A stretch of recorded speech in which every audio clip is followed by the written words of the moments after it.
posisyon, doon ka, pag lumabaw ka, diba, kapila ka mawala. Kaya nga ako nakatakas kagad ako sa akin. Yung sindikato. Malaking sindikato yan. Sa drugs, sa Costco, hindi ka na mabuhay. Hindi Duterte na nagsabi. Kahit yan, yung mismo mga bataan ko, ito pa mo, pwera ka ng 20 million, umaldi ka lang. Hindi mo kikitain nyo, kahit ilang taong dito ka mo, trabaho ka na, ano, huwag mo lalaman na, alisin mo kami nito. Para yung, pati mga may prostate, may guslos, maayos yun.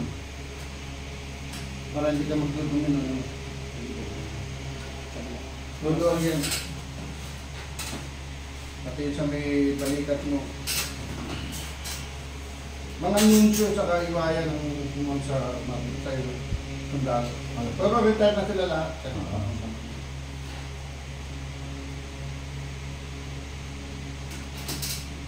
Kasi nung araw, kahit hindi ka nakagraduate, napapang ka. Pasakit na naman. Diyan yun. Kaya nga binuwa ko yung nanin, malakas ang paper.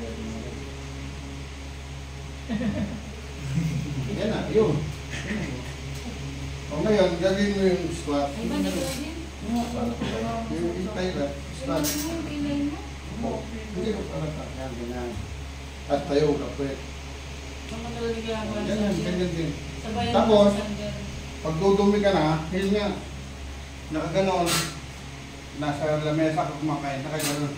Nung araw po kasi, yung mga upuan, di ba may braid dyan, hindi para protection. Hanggang ngayon, ginagawa na yung chicken kasi nakapako. Yung dati, yung hinahanap ko ngayon, wala akong makita. Kapagawa ka nila. Ganyan lang to. Yan, sa pareho na kayo, exercise ni Sandin.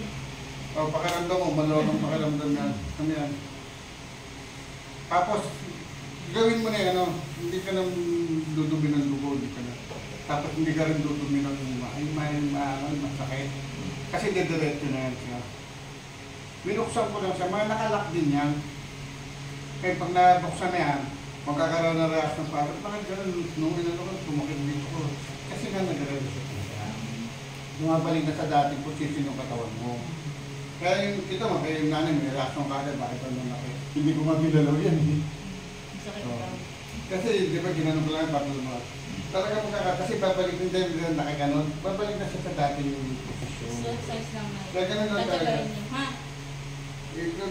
Magdagan ka na yan. Paano nung nakikita nyo, mga actual doon, pero mag-video ka bulag nakakita. Kaya yung mga kapatid ng malabong mata, mga ano, yung papunta na sa bulag, yan, lumawag-bulag. Makikita na tayo. Dito na. Paano maginawa?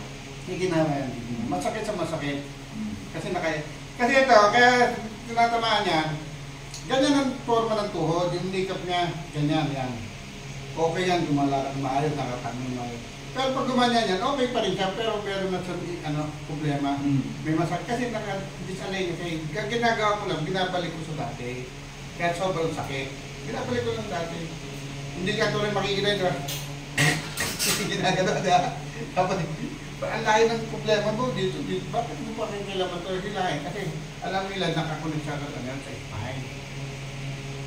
Kaya yun sinasabi ko, nung papagalaw yan. Pag masarap magpamasahe ka, huwag yung papagalaw yung hindi na yung pinapalatapakat ng mga bata. Kasi konting maglilis lang ng mga, nilalaro mo eh. Buti, hindi yung bakal na ano. Kulit mo ito. Nilalaro din. Wag, ba ka maganda, kaya sabi ko gano'n. Ito lang kamay mo. Hindi, plastic naman. Pero hindi din natin matapik kahit plastic yan, di ba? Pag ganun lang siya, ganun lang. Tapos ganito lang.